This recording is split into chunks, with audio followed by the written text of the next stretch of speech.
Good morning to all my students. आज हम आपको class third Hindi first chapter 7 आसमान के फरिश्ते नामक चैप्टर के बारे में बताएंगे। इस चैप्टर की रीडिंग करते समय मैंने जिन शब्दों को अंडरलाइन किया है उसे आप भी अंडरलाइन करेंगे। परिचयात्मक प्रश्न। लोग ईश्वर से प्रार्थना क्यों करते हैं? अलग अलग धर्मों के लोग किस किस प्रकार प्रार्थना करते हैं? भगवान किन लोगों की सुनता है? किस प्रकार के लोगों से समाज को लाभ होता है? प्रतिबिंब। बच्चों को सभी के प्रति प्रेम पूर्वक व्यवहार करने की सीख देना। परिकल्पना। क्या आपने ऐसी जापानी कथा पढ़ी या सुनी है जिसमें किसी के प्रति कटु व्यवहार का लकड़हारा दंपति को बड़ा दंड भुगतना पड़ा हो? जापान के क्यूशू द्वीप पर छोटे छोटे अनेक गांव हैं। बहुत समय पहले उन्हीं में से एक गांव में लकड़हारा अपनी पत्नी के साथ रहता था। वह जंगल से सूखी लकड़ियां बीनकर लाता और बाजार में बेच देता। उसकी पत्नी घर के समीप वाली भूमि पर साग सब्जी उगाकर बेचती थी। इस प्रकार दोनों की गुजर बसर होती थी।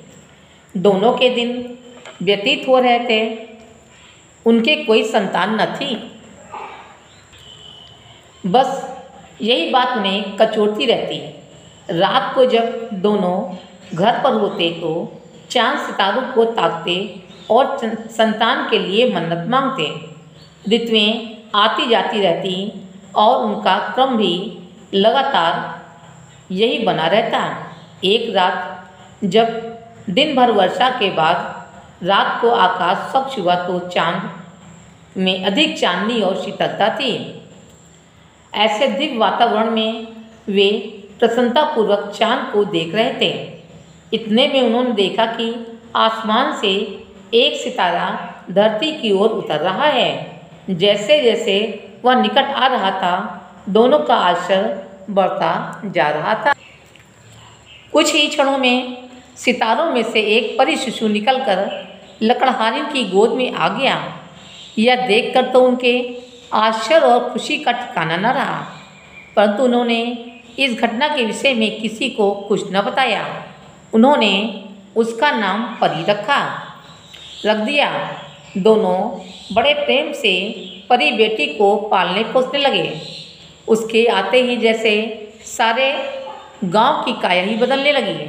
चारों ओर सुंदर फूल खिलने लगे और लोग पहले से अधिक प्रसन्न रहने लगे।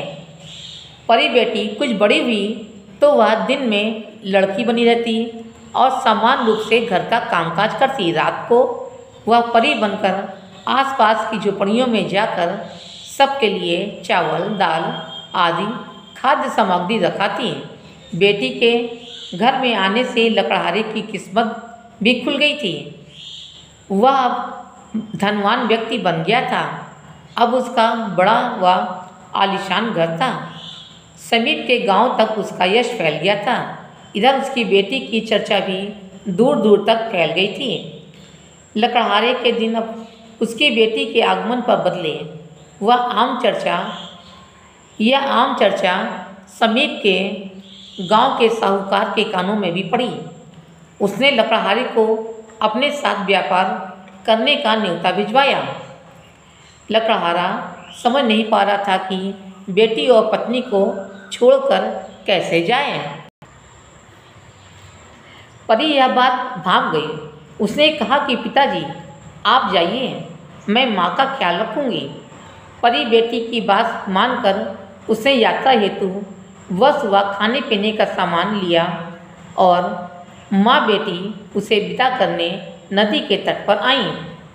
पिता के जाने के बाद परी माता के साथ गांव भर का ध्यान रखती। गांव में जैसे हर ऋतु में रौनक छाई रहती। न वर्षा की कमी रहती, न फूलों की, न बर्फ की। कई वर्ष इसी प्रकार बीत गए। साहूकार लकड़हारे को तरह तरह के प्रलोभनों में उलझाए रखा। वास्तव में वह चाहता था कि लकड़हारा अपनी पत्नी और बेटी परी को किसी प्रकार वहाँ बुला ले, जिससे और उसकी भी किस्मत जाग उठे। उसने अनेक बार अपने आदमी, बेटी परी व उसकी माता को बुलाने गांव भेजे, लेकिन परी सब कुछ जान जाती और वह सांप या हाथी के रूप में जंगल में जा छिपती। एक दिन लकड़हारा बाजार से खरीदारी करने के बहाने साहूकार से कहकर बाजार में आया और परी के लिए गुड़िया व पत्नी के लिए दर्पण खरीदा। उसने स्वयं को भी दर्पण में देखा। पहली बार उसने स्वयं को इस प्रकार देखा था। वह बड़ा प्रसन्न हुआ और साहूकार को बिना बताए अपने गांव लौट लिया। मार्ग में उसे लाल रंग के कंबल में लिपटा एक सुंदर बच्चा दिखाई दिया। उसे भी वह उठाकर चल दिया। लंबा रास्ता तय करके जब वह घर पहुंचा तो देखा कि उसकी बेटी अब किशोरी बन चुकी थी। दोनों उसके हाथ में बच्चा देखकर हैरान थी। परी अपनी गुड़िया लेकर दूसरे कमरे में चली गई और सोचने लगी, यह बच्चा तो स्वर्ग का राजकुमार है, इतना छोटा कैसे बन गया। उधर लकड़हारिन भी दर्पण में अपना मुख देखकर बड़ी प्रसन्न हुई। एक दिन नन्हा बालक भी दर्पण देखने के लिए मचल उठा। लकड़हारिन ने उसे दर्पण दिखाया, परंतु ये क्या, जैसे ही उसने दर्पण देखा वह एक हाथ लंबा हो गया। अब वह हर पल दर्पण देखने के लिए मचल था। लकड़हारिन उसे दर्पण न देती थी तो वह रात को छिप छिप कर दर्पण देखता और बड़ा होता जाता। कुछ ही दिनों में वह सामान्य कदकाठी का युवक बन गया था। उसे अपनी पुरानी जिंदगी याद आने लगी कि उसे एक राक्षस ने चुरा कर अपनी ताकत से बौना बना दिया था। तब उसे आकाशवाणी सुनाई दी कि जय तुम सितारे की बेटी और दर्पण को एक साथ देखोगे तो फिर से राजकुमार बन जाओगे।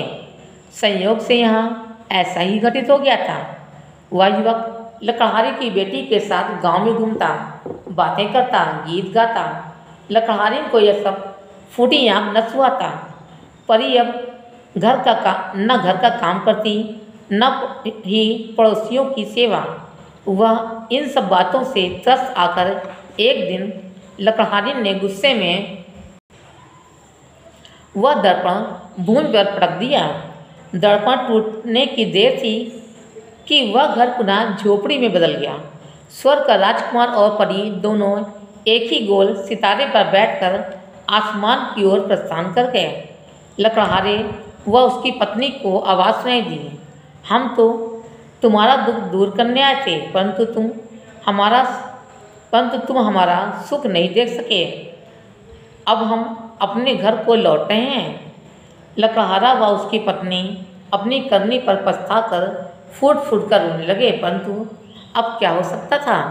दोनों ने दर्पण के बिखरे कांच को जोड़ने की बहुत कोशिश की, परंतु वह न जुड़ा।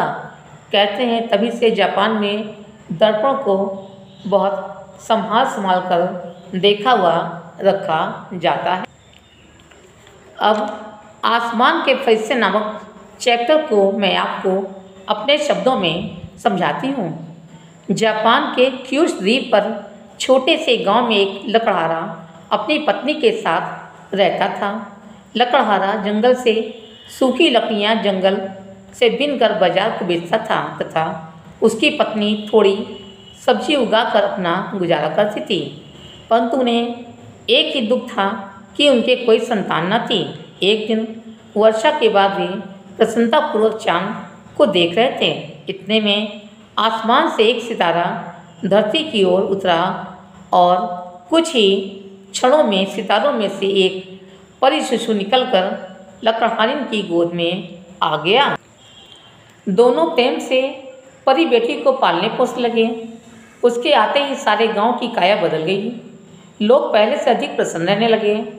परी बेटी जब बड़ी हुई तो वह आसपास झोपड़ियों में जाकर सबकी मदद करती। अब उसका आलीशान घर बन गया था।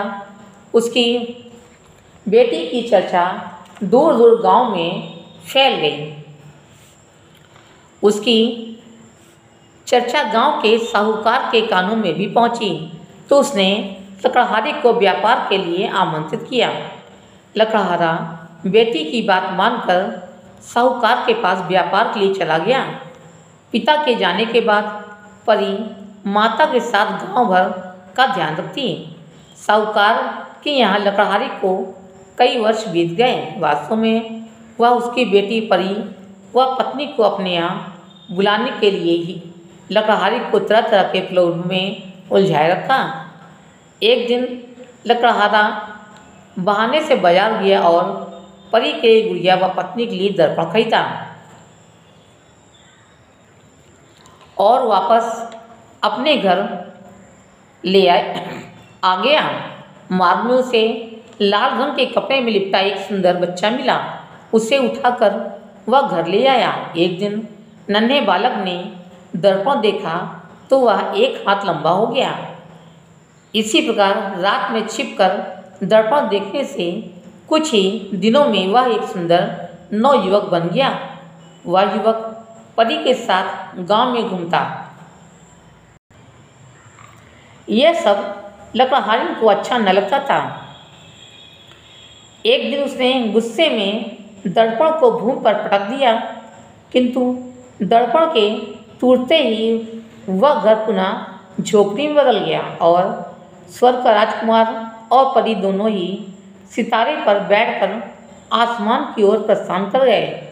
यह देखकर लकड़हारा और उसकी पत्नी अपनी करनी पर फूट फूट कर रोने लगे। तभी से जापान में दर्पण को बहुत संभाल कर रखा जाता है। इस चैप्टर का शब्दार्थ आप अपनी नोटबुक में लिखेंगे। आइए अब हम अभ्यासकार करते हैं। का सही विकल्प के आगे सही लगाइए। पहला, लकड़हारे को यही बात कचोटती रहती थी कि उनके कोई संतान न थी, ये सही है। दूसरा, डैश एक सितारा धरती की ओर आया, आसमान में से सितारे में से एक परी शिशु निकला, सही है। चौथा, परी बेटी के घर में आने से लकड़हारे की किस्मत खुल गई। खा उपयुक्त शब्द चुनकर रिक्त स्थान भरिए। पहला, सितारे में से एक परी शिशु निकलकर डैश की गोद में आ गया, लकड़हारे। दूसरा, डैश ने लकड़हारे को अपने साथ व्यापार का न्योता भिजवाया, साहूकार।